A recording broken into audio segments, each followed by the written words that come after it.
Assalamualaikum warahmatullahi wabarakatuh dan selamat sejahtera kepada barisan ahli panel dan para penonton sekalian. Selamat datang ke sesi Sembang Halal kali kedua bersama dengan saya Hidayah, moderator anda untuk sesi Sembang Halal. Sesi ini kami adakan bagi membincangkan isu-isu terutamanya isu penting dalam industri halal, di mana setiap sesi kami akan menjemput beberapa ahli panel yang hebat dan pakar dalam industri mereka. Ahli panel dan sidang hadirin sekalian, sebelum kita memulakan sesi perbincangan kita pada hari ini, saya ingin memperkenalkan barisan panel untuk sesi kedua kita. Ahli panel tetap bagi sesi Sembang Halal, Puan Salma Aida binti Ansar, pengarah dan pengasas inisiatif Badu Resources. Beliau juga merupakan perunding dan pengendali latihan halal yang telah membantu lebih daripada 200 buah premis untuk mendapatkan sijil halal perniagaan mereka. Apa khabar Puan Aida? Alhamdulillah sihat. Terima kasih Cik Nur Hidayah. Khabar? Terima kasih, sihat-sihat, terima kasih.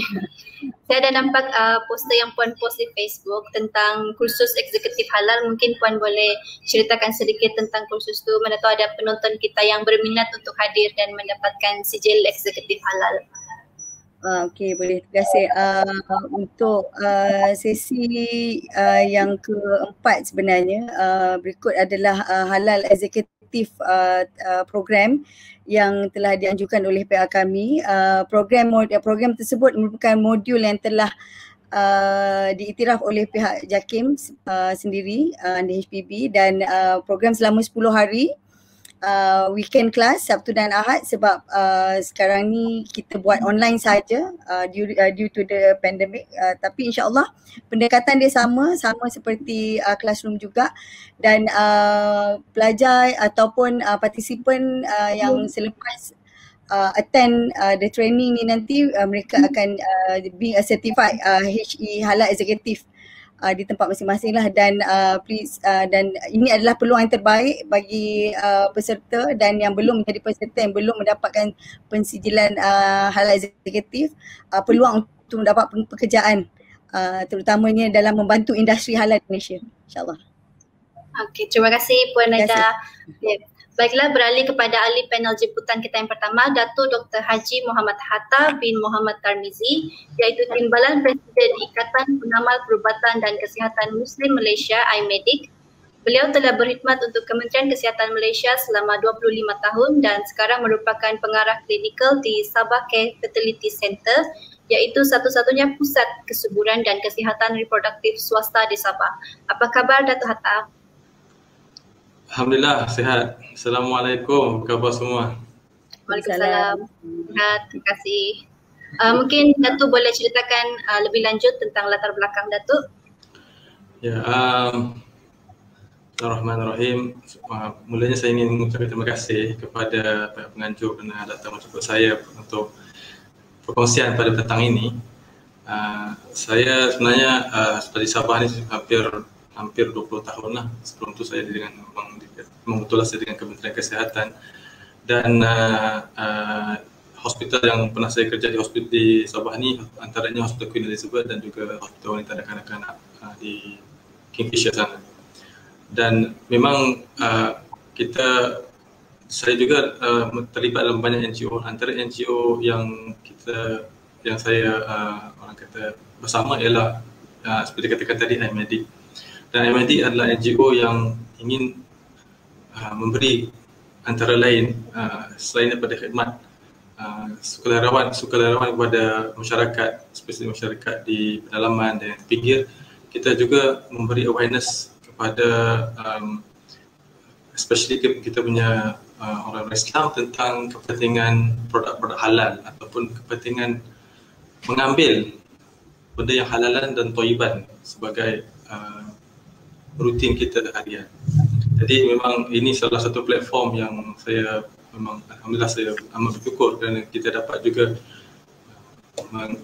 spread our awareness di kalangan penduduk Sabah especially mengenai kepentingannya kita mendapatkan benda yang halal dalam bukan saja segi pemakanan kita tapi muamalah kita seharian. Allahu a'lam. Okey. Baik, terima kasih Datuk. Seterusnya saya perkenalkan ahli panel jemputan kedua kita, Dr. Abdul Kadir Shah bin Sahibuddin, pengasas bersama Health Diplomacy Malaysia yang kini sedang berkhidmat di Hospital Queen Elizabeth, Kota Kinabalu, Sabah. Apa khabar Dr. Kadir? Alhamdulillah. Terima kasih semua untuk atas jemputan ini. Thank you so much. Mungkin doktor boleh perkenalkan diri dan sedikit latar belakang doktor. Right. Nama saya, nama yang diberi Abdul Kadir Shah bin Sahibuddin. Apabila saya tengok panel-panel yang didomput ni, saya ni sangat kecil di mata berdasarkan experience and all that. But I'm very honoured to be in par with Dr. Hatta and also Tuan Salma and our Cik Hidayah. So saya sebenarnya actually I was a graduate from University of Malaya. Boleh tak saya sedikit bahasa Melayu dengan bahasa English? Boleh. Alhamdulillah, saya graduate daripada University of Malaya and then sejurus daripada graduation saya completed my masters in public health. And then once I finish my public health and then I continue my housemanship. Sekarang ni saya dekat Queen Elizabeth. Sebenarnya saya baru je habis department ONG. Tempat lama Datuk Hatta. And then pediatric lah. Sebenarnya saya tengah berkhidmat di Hospital Likas juga at the moment. So insyaAllah lagi setahun saya akan complete my housemanship. But at the same time, I was also very active pada zaman universiti, khidmat di Sahabat Yatim, Yayasan Dakwah Islamiyah Malaysia. And also currently, me and some fellow colleagues just started off this NGO called Health Diplomacy lah. So yeah, that's about me. Okay, terima kasih Dr. Kadir. Terima kasih Barisan Penal Tetap dan Jemputan atas kesudian anda untuk hadir bersama saya dan berkongsi ilmu serta pendapat anda pada hari ini. Semoga sesi ini akan memberi manfaat kepada kita semua dan mereka yang sedang menonton. Okay. Baiklah, sebelum kita memulakan sesi kita, saya ingin mengupas sedikit tentang topik perkongsian kita pada hari ini. Seperti yang kita semua tahu, sejak hujung tahun 2019, negara kita berhadapan dengan pandemik coronavirus yang sehingga kini masih lagi menular dan telah memberi kesan dan impak kepada pelbagai aspek lah, termasuk kesihatan, ekonomi, pendidikan dan sosial. Topik kita pada hari ini bagi saya cukup menarik kerana ia sedang hangat diperkatakan, hangat dibincangkan dan disiarkan di mana-mana media sosial. Kita boleh nampak di pelbagai platform termasuk Facebook, Twitter, Instagram, YouTube. Ramai yang sedang berkongsi pendapat mereka tentang vaksin COVID-19. Ada yang memberi pandangan positif dan ramai juga yang memberi pandangan negatif lah terhadap pengambilan vaksin COVID-19. Okay, so soalan pembukaan saya tujukan kepada Datuk Dr. Hatta, Timbalan Presiden iMedic Malaysia. Datuk, bolehkah Datuk tolong jelaskan apakah vaksin COVID-19 dan bagaimana proses penghasilannya? Okay, bismillahirrahmanirrahim. Terima kasih Puan Nur Hidayah. Saya ingin juga share kalau boleh ya, ada slide yang saya sediakan. Untuk kita lebih tahu lagi tentang topik ini. Okey. Okey. Ini slide saya. Okey. Jadi ya, apakah itu vaksin? Jawab pada soalan pertama tu, apakah itu vaksin?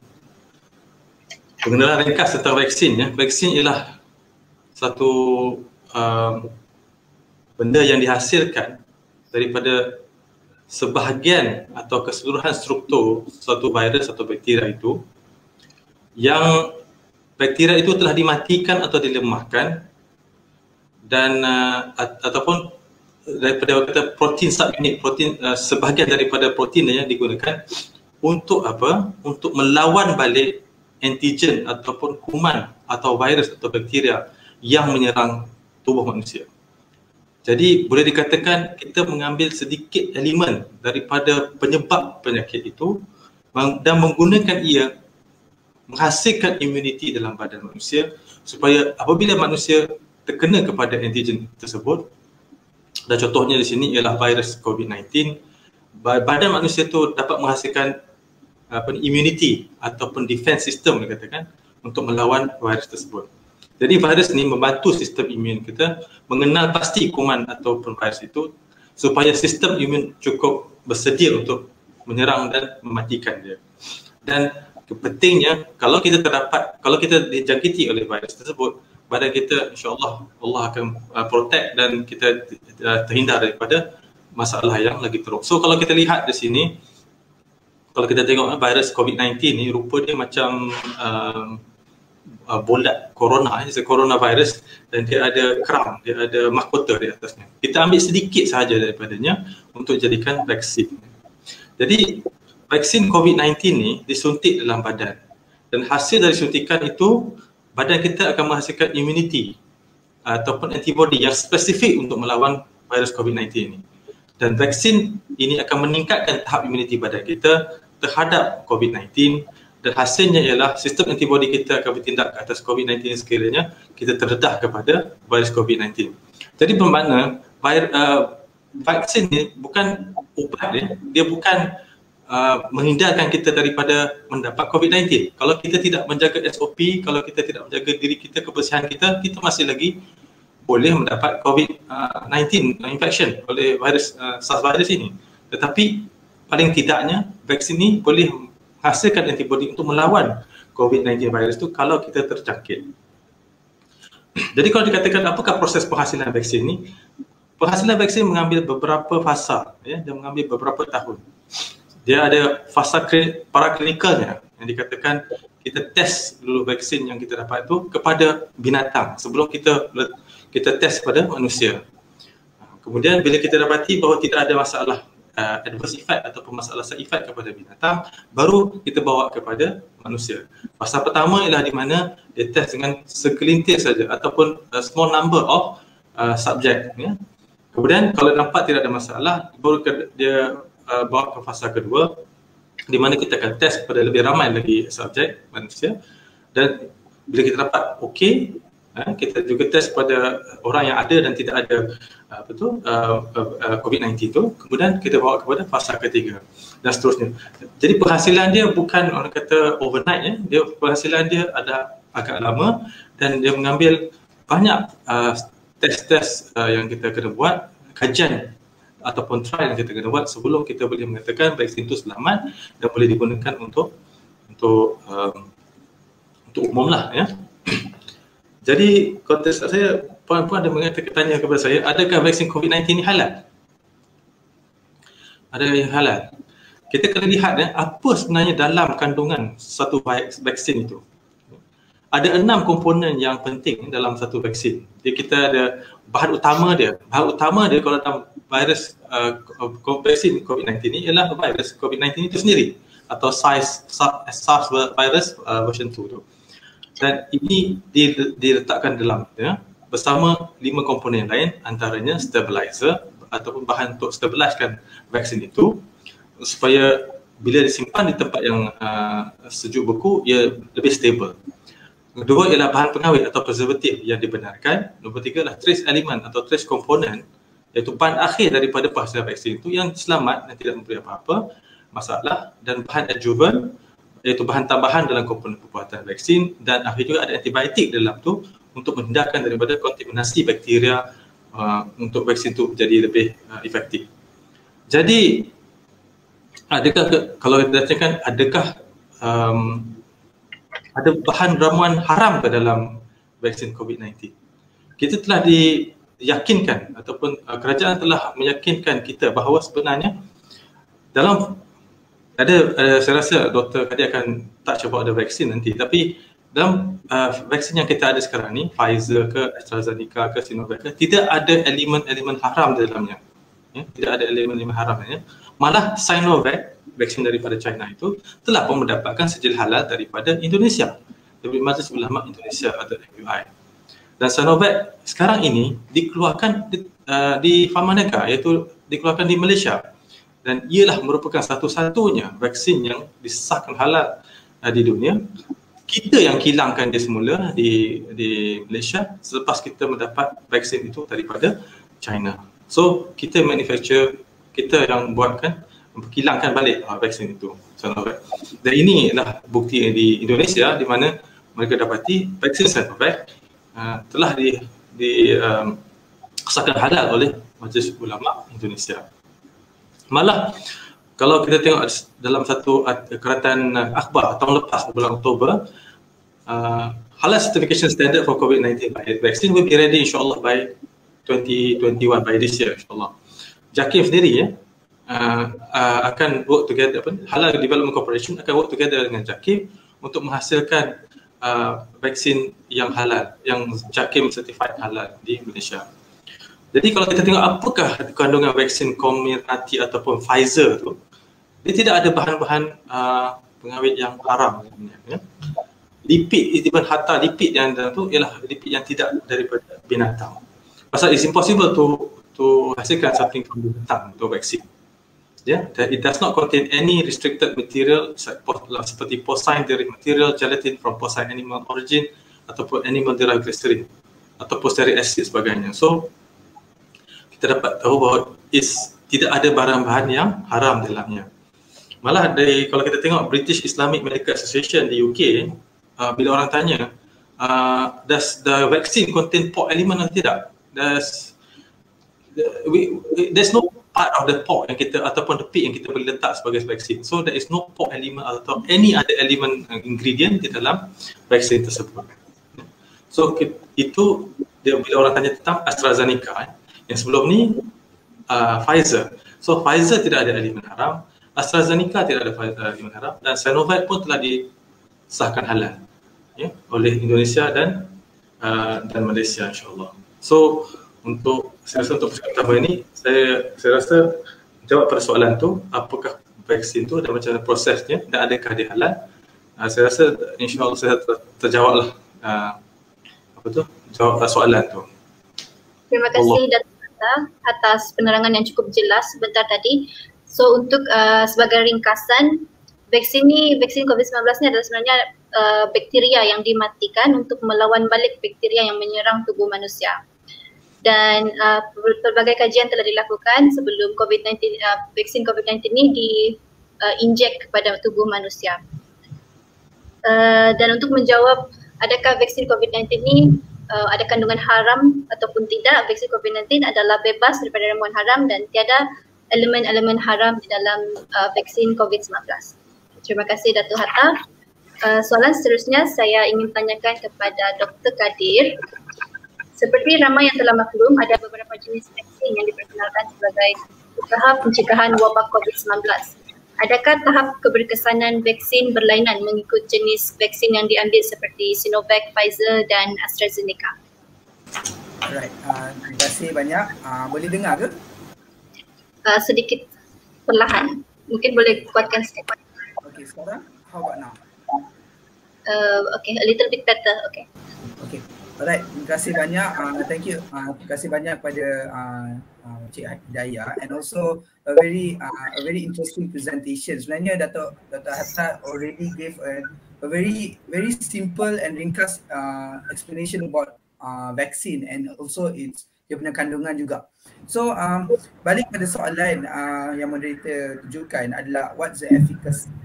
So basically sebenarnya nak capai efikasi pada setiap vaksin ini adalah kesinambungan di mana Datuk Hatta beritahu there's a few phases of clinical.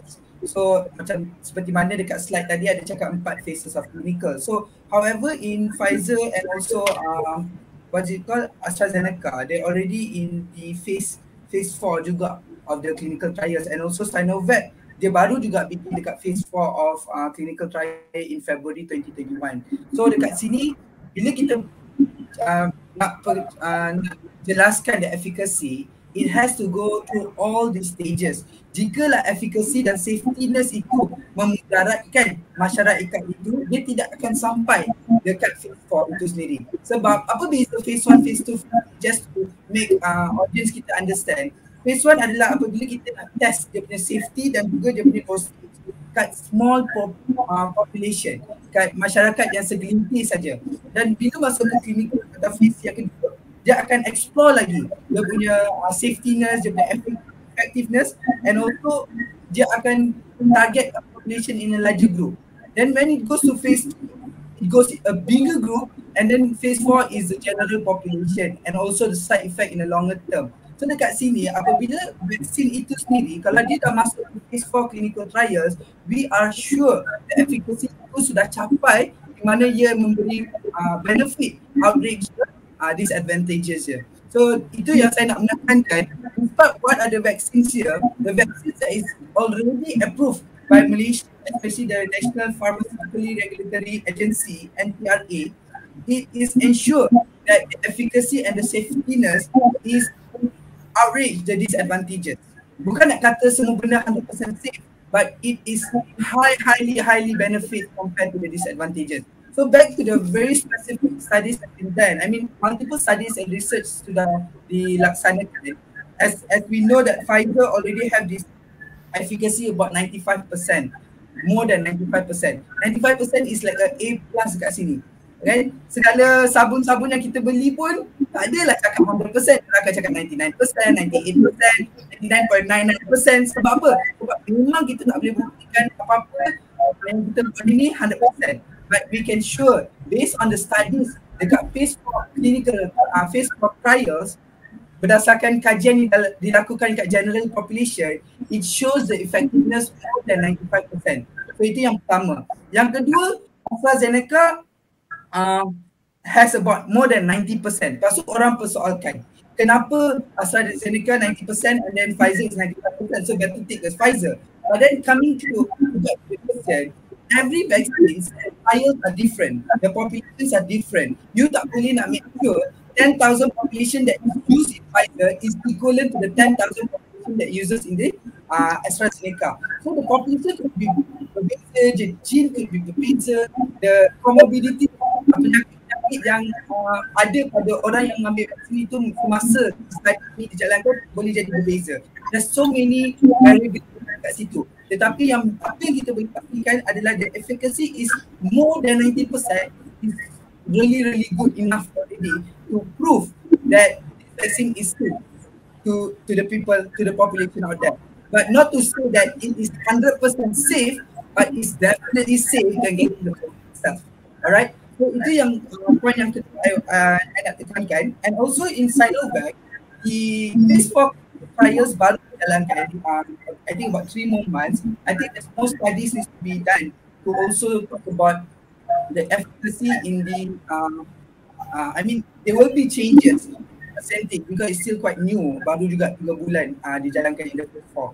But however, we could also, the efficacy could be different in the first dose and the second dose. Seperti mana I think Dr. Hatta will also explain regarding kenapa kita perlukan 2 dosage, because dosage yang kedua ni akan memberikan kita apa dipanggil booster.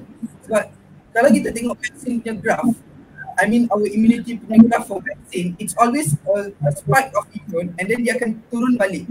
But before it reach to the zero, we give another booster supaya dia shoot.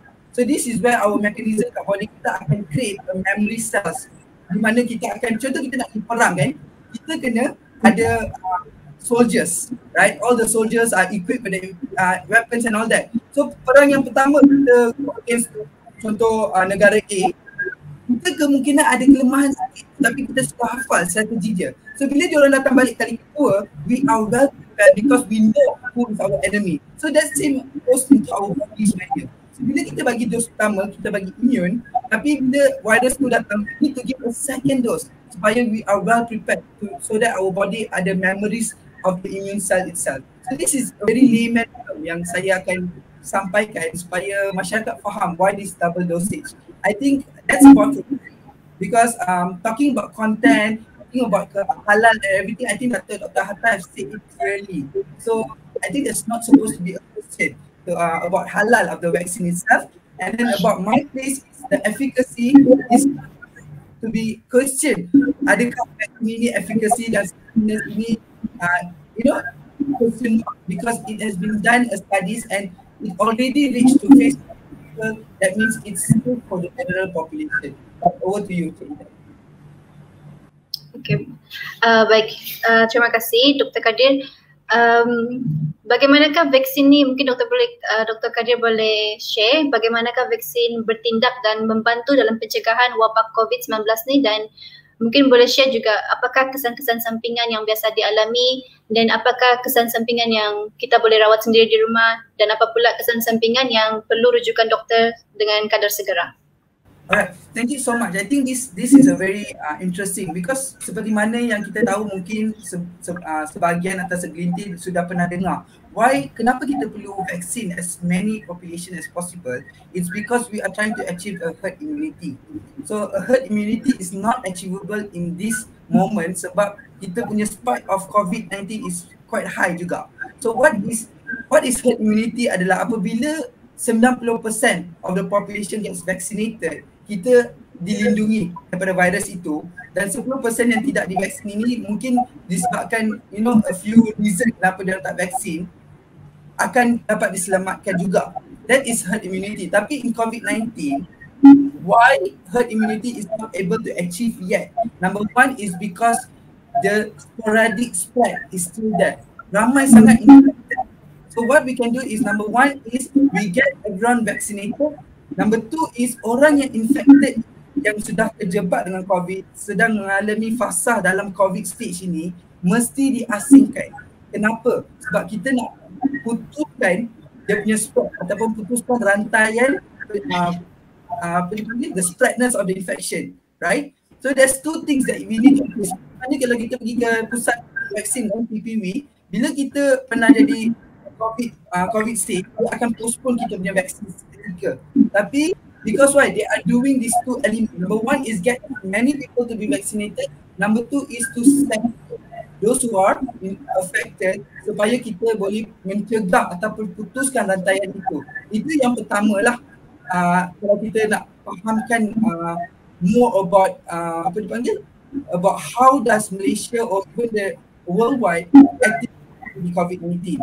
Number two is, walaupun kita dah ada vaccinated is going on, orang yang dapat COVID stage kena quarantine dan sebagainya, tetapi seperti mana kita rakyat biasa ni, kita mesti those measuring. Kenapa? Sebab COVID-19, bila diorang cakap mesti basuh tangan, 2 meter away, pakai face mask, face shield dan sebagainya, bukan sebab kita saja nak suruhkan. Dia agak sesuatu yang tidak normal sebab back in a few years back, kita tak mengamalkan benda-benda ini. Tapi bila kita mengamalkan benda ini, kita ni cukup tidak selesa.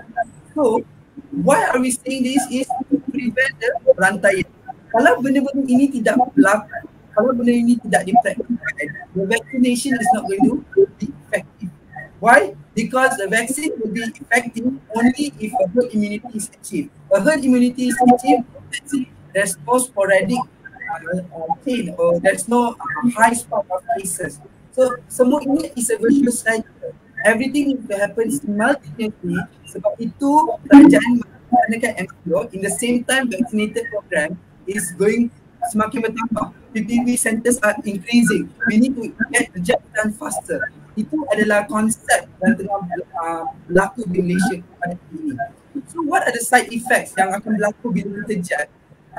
It will be different for different people, right? So antara side effect, of course, bila kita jab ni, yang pertama akan ada some what is it called, sakit, pain at the side of the injection, which is it will not last for a few hours or even a few days lah. Dia lebam-lebam, sakit, lenguh. Ini adalah simptom-simptom biasa.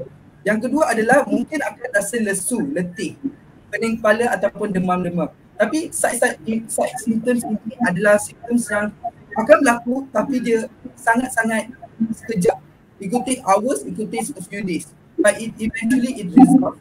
But not to say that everyone will feel this reaction. Ada setengah orang langsung tak ada reaction. Ada setengah orang sampai letih, lesu, kena baring, kena masuk hospital.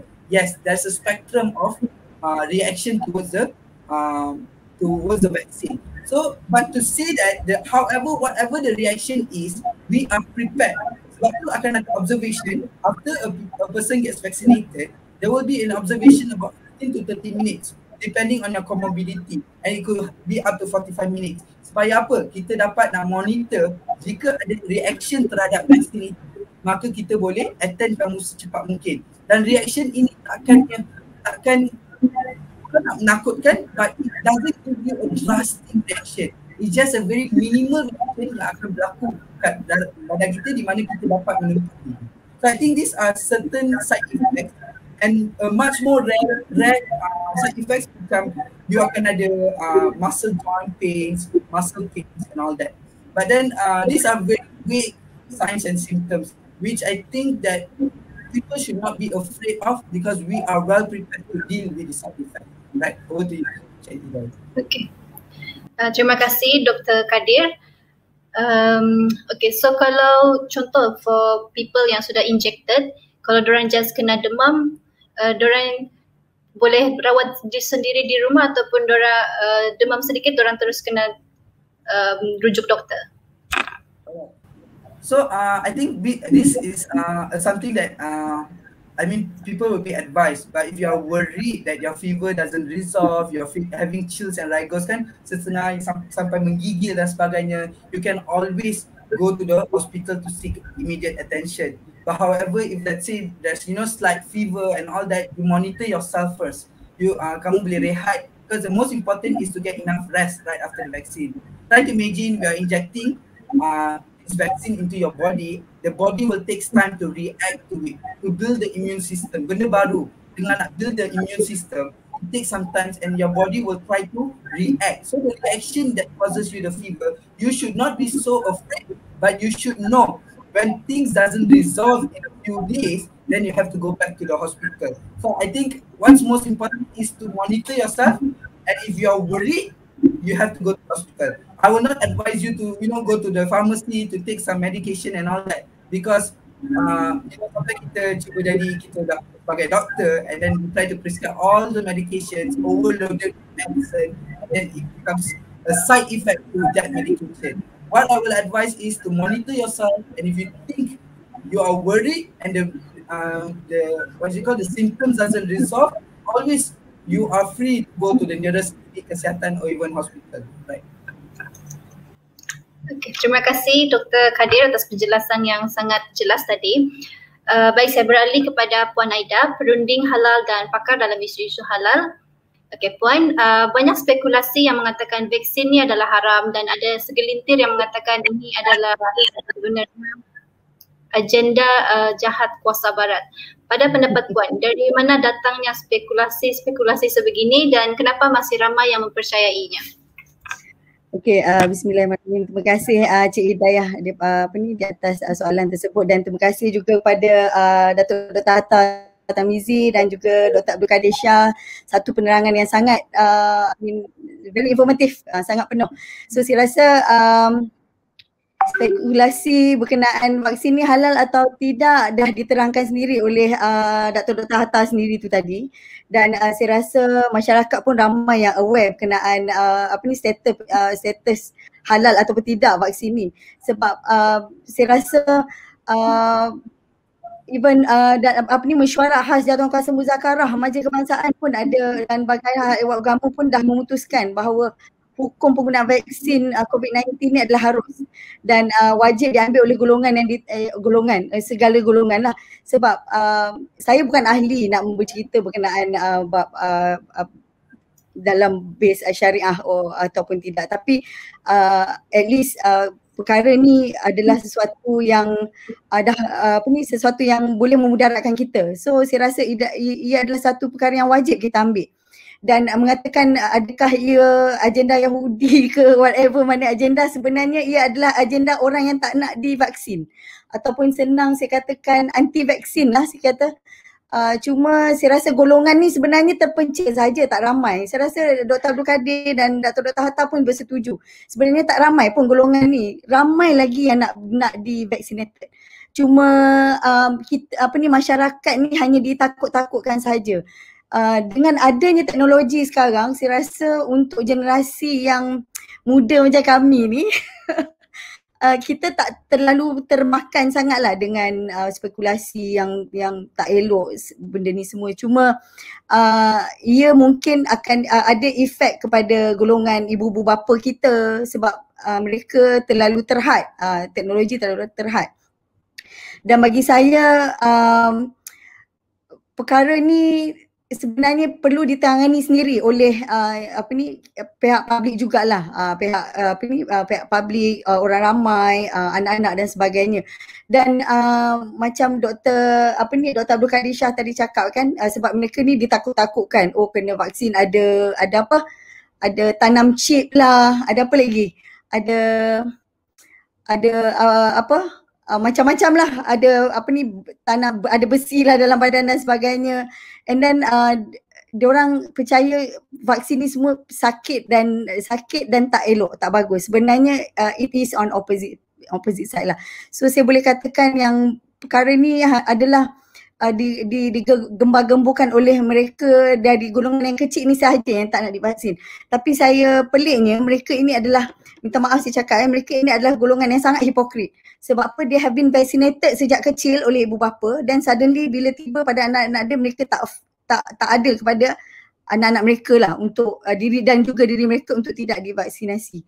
So saya rasa perkara ni memang tak ada agenda jahat sekalipun, cuma yang jahatnya adalah hanya golongan-golongan kecil yang tak ada pengetahuan yang luas berkenaan vaksin itu sendiri. Okey, Hidayah.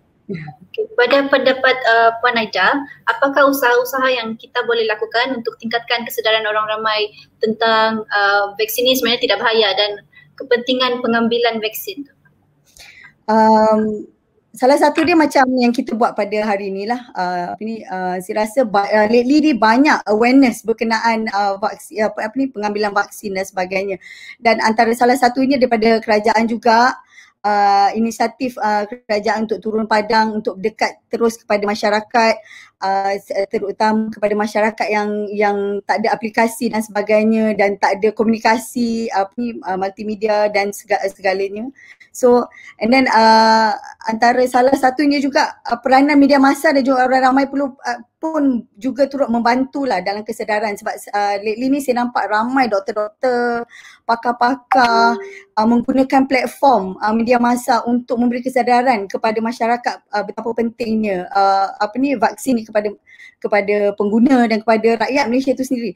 Sebab sebenarnya kita tak biasa lagi, walaupun dah tahun, kita tak biasa lagi hidup dalam norma baru ni lagi, but yet we still need to adapt, nak tak nak. Tapi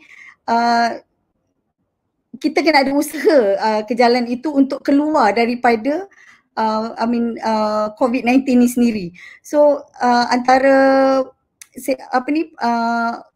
pelibatan masyarakat tu sendiri dan juga awareness, ilmu untuk masyarakat dan orang ramai pun perlu ada. Sedangkan perkara ni bukan sekecil-kecil walaupun virus sekecil-kecil zarah, tapi ia adalah sebesar-besar masalah kepada rakyat Malaysia. So antara tindakan untuk tindakan meningkatkan kesedaran berkenaan vaksin kepada pengguna adalah kesedaran masyarakat tu sendiri dan juga publik lah dan orang ramai.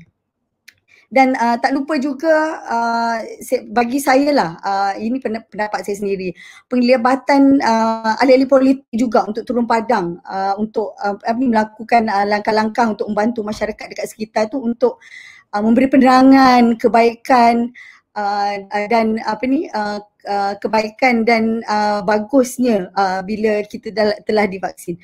Sebab asasnya adalah mungkin ada setengah masyarakat mendengar benda ni tak bagus dan sebagainya. Saya rasa we need to change that mind. Cara pemikiran tu harus perlu makan masa untuk diubah semula oleh pihak masyarakat tu sendiri. Okey, Dayah. Terima kasih Puan Aida. Saya sangat bersetuju dengan Puan Aida bahawa semua orang sebenarnya mempunyai peranan untuk meningkatkan kesedaran masyarakat tentang kepentingan mengambil vaksin dan kena stop lah untuk menakut-nakutkan masyarakat ni. Okey, seterusnya soalan kepada Dr. Kadir. Salah satu isu yang dibahaskan oleh golongan anti vaksin ni adalah antara sebab mengapa mereka tidak mahu mengambil vaksin, kerana mereka mengatakan vaksin COVID-19 ni boleh mengubah DNA seseorang. Bolehkah Dr. Kadir mengupas pernyataan ini? Ya, saya pun sorry Dr. Kadir, the volume boleh tolong increase sikit. Ya. Sekarang okey ke?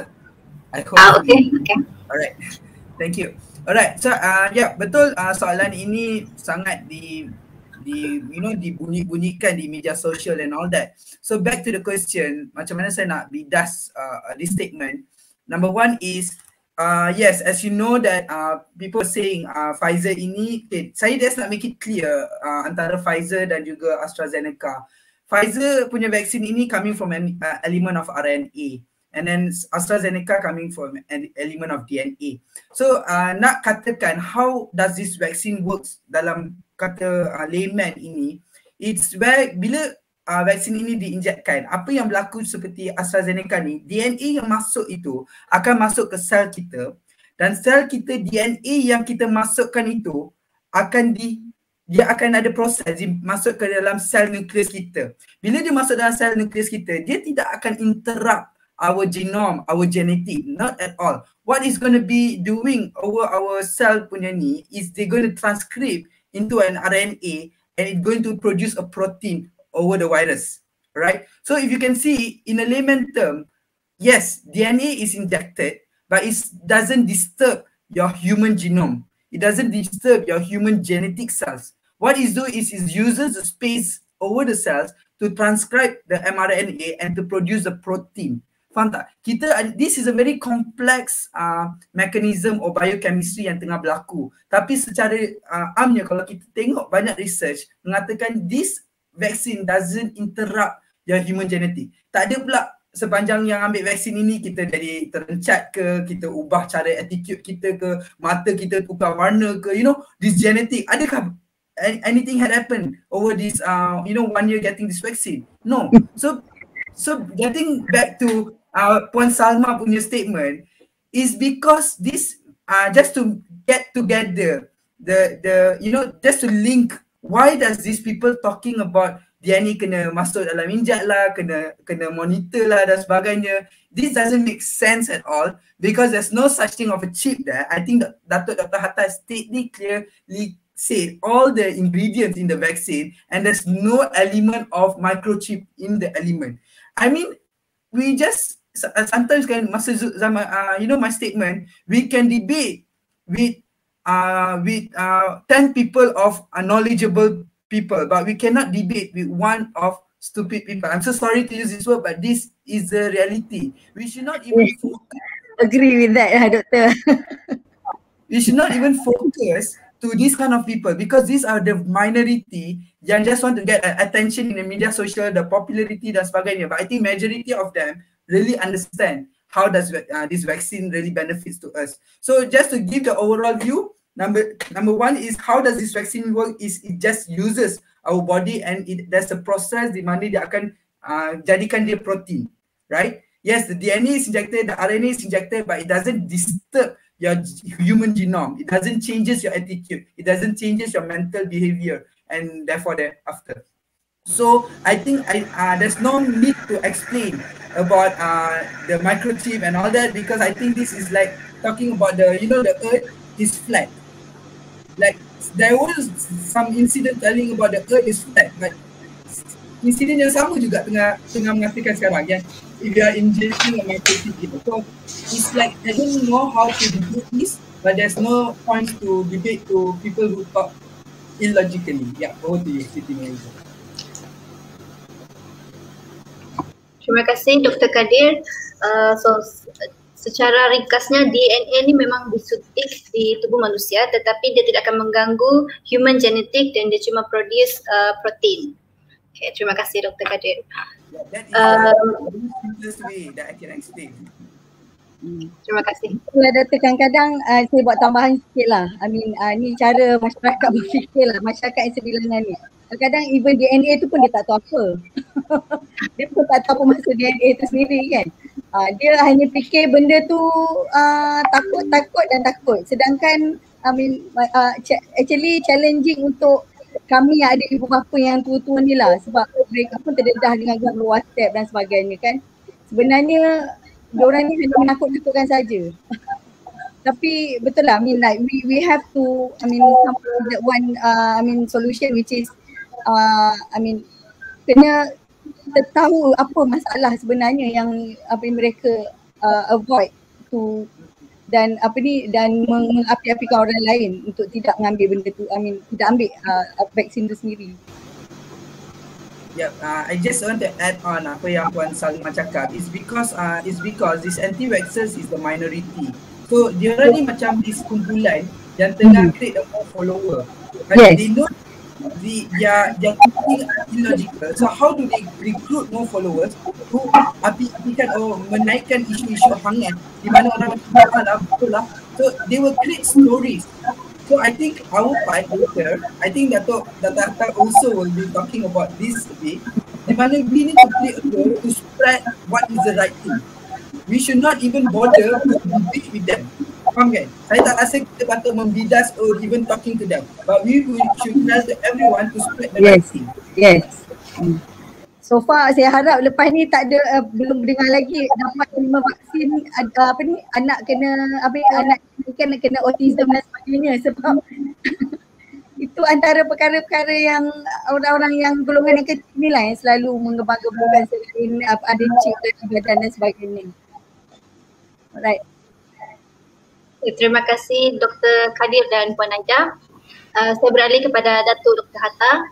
Okay, Datuk, ada segelintir masyarakat yang berpendapat bahawa mereka ni belum memerlukan vaksin kerana tubuh badan mereka masih sehat, ataupun ada juga segelintir yang menyatakan vaksin ni sebenarnya tidak diperlukan, cukup dengan hanya mengamalkan gaya hidup sehat dan ikut cara hidup sunnah lah. Apakah pendapat Datuk Hatta tentang pernyataan sebegini? Dari sudut Islam sendiri, apakah keperluan bagi seorang Muslim untuk mengambil vaksin? Ya, terima kasih. Terima kasih Puan Hidayah. Ya, kalau dikatakan dengar. Ya, kalau dikatakan vaksin ni menunggu kalau kita boleh mengubahkan DNA seseorang. Saya telah complete vaksin saya bulan Mac hari tu. Tapi tunggu-tunggu tak jadi Tom Cruise lagi tu. Pelik juga ni. Nak tunggu juga jadi handsome, orang bilang lepas dapat vaksin tu. Sama aja tu. So alhamdulillah. So jangan risaulah, DNA tak berubah. Perangai itu memang tak boleh nak ubah lah, tapi DNA insyaAllah tak berubah lah. Jadi persoalan dia, perlukah seorang Muslim tu ambil vaksin? Ataukah adakah boleh atau perlukah dia ambil vaksin? Ya? Kerajaan telah mengatakan bahawa sebenarnya vaksin ini untuk especially untuk COVID-19 yang kita mengalami pandemik sekarang ni ialah amat-amat penting. Kerana ia boleh kalau sebahagian besar daripada masyarakat sudah mendapat vaksin, ia akan menghasilkan apa yang Dr. Kadir katakan tadi, ialah immunity berkelompok ataupun herd immunity. Di mana ia hanya boleh dicapai apabila majoriti daripada rakyat kita telah divaksinasikan. Jadi herd immunity ni sebenarnya apa? Herd immunity ni ialah, atau immunity kelompok ni ialah di mana saya buat contoh ya, dalam gambar rajah ni, bila semua individu dalam satu kelompok itu tidak divaksinkan, penyakit yang berjangkit itu akan merebak dengan mudah dan pantas. Contohnya balik kiri itu, seorang tu individu tu dijangkiti dengan virus atau bakteria tu, dia warna coklat tu. Yang lain individu yang biru tu individu yang tidak divaksinkan lagi atau tidak ada penyakit tu lagi. Tapi dalam masa 2 minggu sahaja kita dapat lihat semua individu yang biru tu sudah tukar jadi coklat. Sebenarnya bermakna dia boleh dia boleh jangkit orang ramai dengan kadar yang amat cepat. Tetapi bila sebahagian kecil individu dalam satu komuniti divaksinkan, penyakit berjangkit akan merebak juga, tetapi dalam keadaan lebih perlahan. Kita lihat ya, seorang yang hijau tu ialah mereka telah menerima vaksin, yang biru tu belum lagi menerima vaksin. Tetapi apa yang berlaku ialah masih lagi boleh dapat, mereka yang belum divaksin masih boleh dapat penyakit, contohnya COVID-19, tapi it takes a longer time. Masa dia agak lebih lama, dalam contoh ini 5 minggu. Tapi kalau bayangkan kalau semua orang atau sebahagian besar daripada individu dalam negara kita ni telah divaksinkan, jadi penyakit berjangkit itu susah nak merebak. Dia masih lagi boleh merebak, tapi susah nak merebak. Dan individu yang tidak divaksinkan, iaitu biru tu, telah dapat dilindungi daripada dijangkiti melalui immunity kelompok tadi itu. So actually orang yang memvaksinkan diri dia tu bukan saja dia protect diri dia sendiri, tetapi dia juga protect the community. Ya? Jadi itulah dipanggil herd immunity. Jadi kalau kita boleh protect diri kita sendiri dan kita protect orang lain, bukankah itu namakan dapat pahala? Kalau dari segi Islam, saya nak petik sedikit ayat Quran, surah Maidah ayat 32. Ini Allah bagi warning kepada Bani Israel dulu. Kalau kita tengok, min ajlin zalika katabna ala Bani Israel innahu man qatala nafsan bighairi nafsin aw fasada fil ard wa ka'annama qatala an-nas jami'ah. Sesiapa yang membunuh seseorang itu dengan bukan sebab dia tu membunuh orang lain ataupun dia tu buat fasad atau dajjal atau kerosakan di muka bumi ini, ia seolah-olah orang itu kita membunuh seluruh manusia. Tetapi Allah sambung, wa man ahyaha fa ka'annama ahya an-nas jami'an. Tetapi adapun kalau kita memberi hayat, memberi life, memberi kesihatan, memberi nyawa kepada seorang individu, ia seolah-olah memberi nyawa kepada semua jami'an, semua individu. Jadi walaqad ja'atuhum rasulah bil bayinat. Allah telah hantar rasul-rasul nak beritahu pada Bani Israel pada masa itu bahawa if you help seorang sahaja untuk hidup, seolah-olah kita menghidupkan keseluruhan manusia. Jadi kalau kita tengokkan herd immunity ini bukan saja untuk diri kita sendiri, tapi bila lebih ramai orang mendapat vaksin, dia dapat protect orang lain. Bukankah itu dikira sebagai min ahyaha fa ka'annama ahyadun nas jami'ah? Bukankah itu dianggap sebagai menghidupkan keseluruhan manusia? Nah, apa lagi? Jadi mendapat vaksin ini, mengambil vaksin ini bukan sahaja pada pandangan saya, bukan saja berdapat, orang kata hindar diri kita daripada mendapat COVID-19, dia juga boleh dan penyakit-penyakit related to COVID-19, tapi ia juga dapat memprotect, dia protect orang lain, orang yang kita sayang, keluarga kita, anak kita, suami kita, isteri kita. Jadi oleh sebab itu, dan kerajaan sendiri mengatakan apakah hukum pengambilan vaksin. Menteri Agama kita Datuk Seri Dr. Zulkifli Muhammad Al-Baqir pernah mengatakan bahawa hukum macam Puan Aida cakap tadi, hukum dia ialah harus dan wajib bagi golongan yang ditetapkan oleh kerajaan. Tapi kalau bagi saya, pandangan saya sendiri, saya patut wajibkan semua orang. Tidakkah kita mau protect orang lain? Tidakkah kita tidak mau memberi hayat kepada orang lain? Jadi, apakah salahnya kalau kita mengambil vaksin ini? Malah kita, bagi pandangan saya, boleh mendapat pahala, insya-Allah. Dan Majlis Fatwa Sarawak pun telah mengatakan bahawa benda itu harus, sama juga fatwa kebangsaan. Jadi persoalan tadi juga, adakah mengambil vaksin ini mengikut sunnah? Saya nak ceritakan, orang selalu mengatakan dia mengamalkan sunnah Nabi sallallahu alaihi wasallam, makanan sunnah dan sebagainya, makan ni bagus, Rasulullah SAW makan ini, makan itu dan sebagainya, tamar contohnya, ataupun susu, madu, habatus sauda sebagainya. Ya, benda-benda semua tu memang tak ada masalah kalau nak makan, tak ada masalah. Tapi kita kena tahu bila kita kata mengikut sunnah Rasulullah SAW, sunnah Rasulullah SAW ialah makan apabila lapar, berhenti sebelum kenyang. Adakah kita ikut itu? Sunnah Rasulullah SAW juga mengatakan bahawa kita berpuasa at least 2 kali seminggu, Isnin dan Khamis, dan juga berpuasa sunat pada hari-hari putih 13, 14, 15 setiap bulan, dan wajib tu of course lah di bulan Ramadan. Adakah kita ikut sunnah itu? Ya. Sekarang ni kita orang praktis yang boleh panggil intermittent fasting. Ada 2-5, ada 16-8 dan sebagainya. Tapi tidakkah kita lihat sebenarnya intermittent fasting program ni sebenarnya dah Rasulullah SAW dah buat lama dah. Jadi itulah kalau kita katakan nak ikut sunnah, kita kena tengok balik apakah maksud kita betul-betul ke ikut sunnah ke tidak. Dan saya nak cerita sikit, kalau ikut sirah para sahabat, there was one wabak, dari satu tahun yang agak famous di kalangan para sahabat dulu. Mungkin kita pernah dengar tahun Amwas. Amwas ni adalah satu city, satu town dekat Jerusalem, lebih kurang 13 km daripada Masjid Al-Aqsa, di mana pada masa itu ramai para sahabat telah meninggal dunia disebabkan oleh tahun Amwas ni. Lebih kurang dikatakan dalam sirah lebih kurang 30-40 ribu sahabat. Kebanyakan mereka lah hafiz Quran. Antara orang-orang besar, Abu Ubaidah Al-Jarrah, Mu'az ibn Jabbar, itu telah yang meninggal dunia disebabkan oleh itu. Dan pada masa itu dia berlaku pada zaman Khalifah Umar Al-Khattab. Jadi Umar dia dengar banyak para sahabat yang meninggal dunia, dia nak pergi ke Amwas, nak buat visitation. Di masa tu dia khalifah, dia nak visit that place.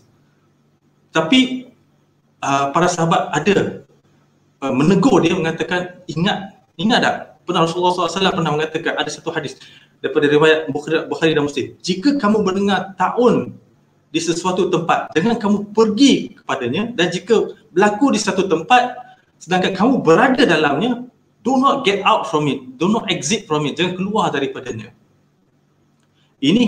Oleh kerana itu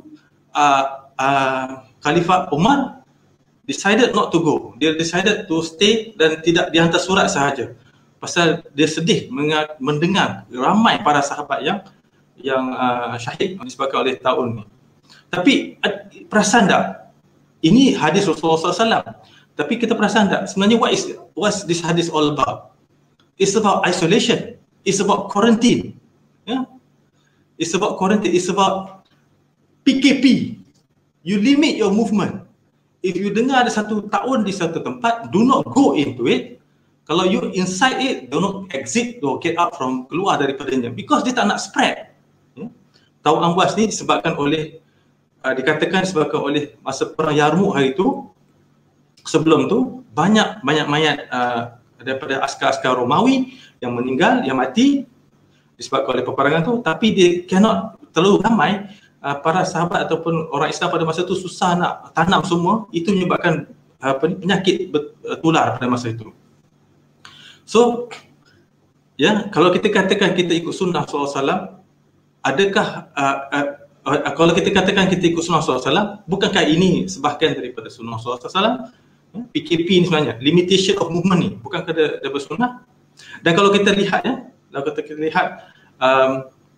tahun Amwas ni, tahun ini macam mana dia akhirnya dia dapat sembuh lah. Kalau kata how did the pandemic ataupun endemic itu disappear atau ended. Dia akhirnya para sahabat pada masa itu selepas kematian Abu Ubaidah, kawasan tu ataupun Amwas tu telah di take over oleh sahabat Amr bin As. Amr bin As ni dia ni general perang. So dia perasan kalau kita kumpul dalam satu tempat, the spread of the disease, penyakit tu boleh senang berjangkit. So apa dia buat? Dia kata we have to go to the mountains. Kita kena disperse, naik ke gunung atau bukit, dan masing-masing setiap family duduk jarak antara satu sama lain. Jadi jarak, dan juga dekat atas bukit tu dia punya aeration tu ataupun dia punya wind dia lebih better. So dia tidak ada, orang kata tak cook up inside a particular place. Tapi kalau perasan tak, apa langkah Amr sebenarnya tu? Amr bin As introduce the first social distancing ataupun penjarakan fizikal, penjarakan sosial. Ya? Each family duduk berjauhan antara satu sama lain dan jangan berkumpul dalam satu tempat. Itulah apa yang kita dalam Kementerian Kesihatan pun cakap benda yang sama. Avoid 3Cs, buat 3W, benda yang sama. So akhirnya tahun Amwas dapat diberhentikan, ya? Tahun tu diberhentikan, dan tapi banyaklah para sahabat yang telah meninggal. Dan juga ada mengatakan, ada hadis mengatakan bahawa bagi setiap penyakit ada ubatnya. Dan apabila betul ubatnya, maka sembuhnya ialah dengan izin Allah Ta'ala. Kita kena faham, ya. Orang kata, saya tak nak vaksin. Apa tu vaksin adalah ciptaan manusia. Sebenarnya vaksin ini juga adalah makhluk Allah. COVID virus itu makhluk Allah, vaksin pun makhluk Allah. Ya. Jadi kita sebenarnya buat apa kata ikhtiar. Memang yang menyembuhkannya Allah SWT, tapi inilah ikhtiar. Sama lah juga macam mana Amr bin As ikhtiar buat social distancing. Sama juga Khalifah Umar Ibn Khattab tidak pergi ke Amwas kerana ikhtiar supaya dia tidak dapat the disease dan tidak spread disease tu balik ke Madinah. Jadi ini semua ialah ikhtiar. Vaksinasi pun ikhtiar. Segala kesubuhan datang dari Allah SWT, tapi ini ialah ikhtiar dan Allah memang mahu kita bertawakal pada Allah SWT. Kita doa dan tawakal. Kita doa supaya kita tidak dapat kena pada wabak atau COVID virus ni. Tapi pada masa yang sama kita kena ikhtiar, dan ikhtiar kita ialah dengan ambil vaksin. Katalah, orang kata vaksin ni konspirasi Yahudi lah, konspirasi orang putih lah, teori konspirasi. Tapi tahukah kita siapa yang discover vaksin in the first place? Yes, kalau kita buka buku-buku medical kita kata dia dapati bahawa Edward Jenner 1796 ialah orang yang pertama menemui vaksin cacar atau smallpox vaksin 1796. Tapi tahukah kita bahawa 70 tahun sebelum tu vaksin cacar telah dibangunkan di zaman Khalifah Utsmaniyah di Konstantinopel, Turki untuk smallpox, dan idea tu sebenarnya telah dicuri oleh isteri kepada ambassador British Lady Mary Wolseley dan bawa balik ke England. Jadi vaksin is actually discovered by the Muslims pada awalnya, tapi it was developed later on by the West. Dan tahukah kita 1868 di Malaysia dah ada vaksin. British pada masa itu telah mengimunisasikan cikgu-cikgu di negara Selat Melayu, smallpox vaccine 1868. So vaksin is not new, bukan benda yang baru. Dan di India, China dan Asia Amerika pada masa itu, ilmu vaksin telah berkembang daripada tahun 1910 hingga 1950, memang dah berkembang. Dan tahukah kita sebenarnya vaksin telah dikeluarkan oleh Malaysia, masa itu bukan Malaysia, Tanah Melayu dipanggil, di IMR di Kuala Lumpur pada tahun 1900, di mana Malaysia pada masa itu ialah pusat kajian penyakit tropika oleh WHO untuk menghasilkan vaksin kolera dan typhoid. Dan kita telah berjaya menghasilkan vaksin kolera typhoid pada tahun 1945, vaksin production unit. Tapi vaksin production unit ini telah dihentikan pada 1990-an. Tapi kita harapkan mungkin selepas ni kerajaan mungkin boleh hidupkan balik vaksin production unit, dan insyaAllah Malaysia boleh menghasilkan vaksin dia yang tersendiri. So, wallahualam. So, dia katakan bahawa kalau vaksin ini agenda Yahudi ke, ataupun saya sebagai orang Islam patut mengambil vaksin ke tidak, bagi saya ambillah vaksin tu. Tak nak pahala ke? Wallahualam. Okey, baiklah. Terima kasih Datuk Dr. Hatta atas penerangan yang cukup menarik dan mantap sekaligus telah menjawab persoalan saya sebentar tadi lah. Saya rasa presentation Datuk tu sangat penuh dengan pengetahuan-pengetahuan baru yang boleh diambil oleh para penonton dan juga kami sendirilah. Terima kasih Datuk Dr. Hatta. Okey, baiklah, kita telah sampai di sesi hujung. Soalan terakhir saya ingin tujukan kepada ketiga-tiga ahli panel. Apakah nasihat kepada orang ramai yang masih was-was ataupun rasa ragu-ragu untuk mengambil vaksin? Kita mulakan dengan Puan Aida, kemudian Datuk Hatta dan Dr. Kadir. Okay, Puan Aida. Nasihat kepada publik. Okay, sama macam nasihat saya daripada Dr. Hatta, Datuk Dr. Hatta juga tadi, and then Dr.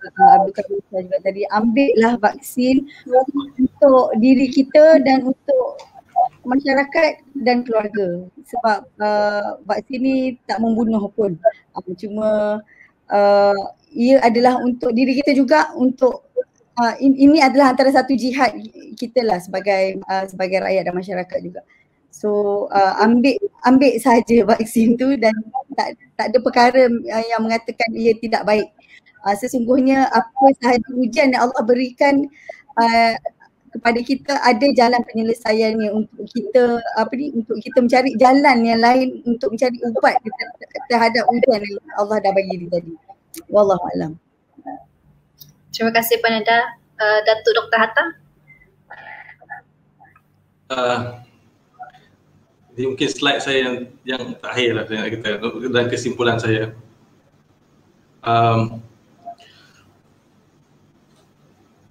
Kita dapat lihat ya, minta maaf. Kita dapat lihat bahawa ini saya dapat data daripada 2 hari yang lepas ya. 13.7 juta telah register untuk vaksin COVID-19 ini, di mana lebih daripada 3 juta sekarang ni, ada orang kata 3.5 juta hari ini telah divaksinkan. Tapi kalau kita tengok graf ini, Sabah adalah antara negeri yang paling rendah sekali pendaftaran vaksin COVID-19 ini. Ada yang mengatakan bahawa di kampung-kampung ataupun di pendalaman orang tak ada smartphone. Jadi tak boleh nak register MySejahtera. Tapi kerajaan dan JKNS, Jabatan Kesihatan Negeri Sabah, ada buat langkah-langkah lain, register secara manual. Tapi kalau nak katakan dengan saya kan, orang tak ada smartphone ni, macam mana pun saya rasa orang sekarang ni paling-paling pun ada 1 atau tidak 2 smartphone mereka. Jadi mungkin internet access sahaja yang berkurangan. Maka saya harap kita di Sabah ni masih keep on your registration untuk mendapatkan vaksin. Dan di Sabah kalau tengok bilangan orang yang telah divaksinasikan 2 hari lepas, 243,973 kan. Itu hanya 4.32%. Dan sekarang ni kerajaan di Kerajaan Malaysia, Kerajaan Negeri Sabah dan juga JKNS Sabah ada mobile unit, dan kita masuk ke setiap kampung-kampung untuk memvaksinasikan mereka yang mungkin payah nak keluar ke bandar. Yes, memang ada orang yang anti vaksin, tapi macam dikatakan tadi tak ramai. Tapi ada juga orang yang bukan anti vaksin tapi dia buat atas pagar. Jadi dia nak wait and see dulu. Saya harapkan mereka yang wait and see ni tak payah nak wait, tak payah nak see lah. Terus ambil vaksin. Lepas dengar talk kita ni, terus daftar, terus datang ambil vaksin bila nama kita dah naik. Dan kita di iMedic memang ada banyak buat program untuk sedaran masyarakat. Ya, ini gambar Presiden saya sendiri, Profesor Dr. Aziz Ayub. Hari itu dia minta bagi talk mengenai adakah ini konspirasi Yahudi. Jadi kita ada buat aktiviti di seluruh negara. Sekarang ni pun kita ada buat kempen Jom Vaksin, Immunity Melindungi Community. Jadi kita harapkan dengan ini lebih ramai lagi rakyat Sabah especially register dengan MySejahtera, register untuk mendapatkan vaksinasi, dan apabila dipanggil untuk vaksinasi, pergilah. Dan jangan lupa yang mereka dah ambil dos yang pertama tu, jangan lupa pula dos yang kedua. Jadi saya harapkan selepas ini janganlah ada mereka yang tidak mahu divaksinasikan. Macam saya katakan tadi, kesimpulan saya adalah vaksin ni kita dapat pahala insya-Allah daripada Allah SWT kalau kita divaksinkan dan kita memvaksinkan orang lain. Wallahu a'lam. Terima kasih Datuk. Apa pula nasihat daripada Dr. Kadir? Terima kasih banyak. I think sorry Dr. Kadir, the volume. Sekarang? Okay. Alright. Okay, terima kasih banyak. I think Datuk Dr. Hatta and also Puan Salma Aida dah terangkan banyak, and I think overall kita telah membincangkan all the misconceptions, the understanding about vaccine, and also most important, kita sebagai Muslim, it is safe, it is halal, and it is, benda yang kita perlu laksanakan sebagai seorang umat Islam, right? So talking about perspective of public medical kan, dari sudut perubatan itu sendiri, kalau kita perasan in medical, kita sentiasa mempraktikkan 4 benda, iaitu yang pertama adalah autonomi. Autonomi ini adalah hak kita. Yang kedua adalah benefit, maksudnya memberi kebaikan kepada kita. Yang ketiga adalah do not do harm, memberi keburukan, maksudnya tidak memberikan keburukan kepada kita. Yang keempat adalah justice, iaitu apa in Malay it's justice, right? Okay, so that is sudut perubatan. Tapi talking about sudut perubatan population, talking about sudut public health, sudut population secara khususnya, yang amat ditekankan adalah justice dan juga do good and do not do harm. Autonomi itu tidak juga seperti mana I think Dr. Hatta already explained in the Islamic version, where about the herd immunity and all that. So I think it's not about hak saya sebagai manusia ini tidak mengambil. Tetapi kalau kita tengok dari sudut perubatan, do not forget the do not harm. Do not harm itu tidak memberi keburukan kepada sesiapa pun. Disebabkan kamu itu tidak mengambil vaksin, maka kamu akan jadi satu parasite kepada negara kita ini. Disebabkan apa? We will not able to achieve the herd immunity. Kamu akan menyebabkan punca virus ini dispreadkan pada banyak tempat. So you have to understand, it's no more about hak kita, but what is the best goes for the country, for the people, even for the umat Islam itu sendiri. So I think coming to a conclusion is, whatever questions raised by your kepada diri kita, kalau kita takut, kalau kita have keraguan, I think it's not a place where you keluarkan fitnah, keluarkan stories to spread wrong information. But I think if you have that doubt, you have that fear, always seek the right people. KKM, dalam My App Sejahtera ada banyak sangat information. NGO seperti iMedic dan sebagainya, that's giving a lot of talks.